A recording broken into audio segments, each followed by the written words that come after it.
120 videoklipe, duete, je i njohur, je i famshëm, ke punë me dasma, ke punë me koncerte, dy vende që ngecun është një, jam kuzhinier sushi, dhe e dyta, dua të hy në Big Brother, dhe për çmimin e dytë, unë ofroj një apartament. Po çmimi i parë, do të them, pse çmimin e parë e bie që do e marrësh ti, patjetër. Pra, çmimi i parë është i dhënë. E merr ky çmimin e parë. Por ky, për çmimin e dytë, që mos i ngeli hatri, ofron një apartament. Dhe sigurisht përgjigjja ime është që duhet të komunikosh për këtë me produksionin. Ai ka këmbgulur për të folur me produksionin. Me sa duket i ka dërguar dhe një mesazh. Problemi është që mesazhi i ka dërguar Liberta Spahiu, që në atë kohë ishte pjesë e produksionit, tashmë jo më.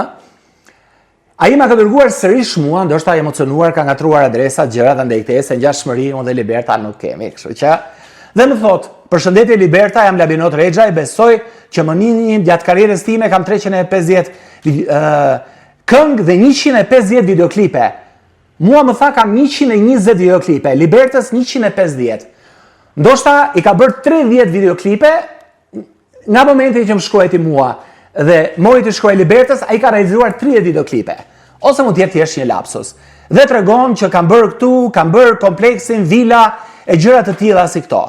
Kërkoj nga ju të di si janë procedurat për të hyrë në shtëpinë e madhe të Big Brother VIP Kosovës.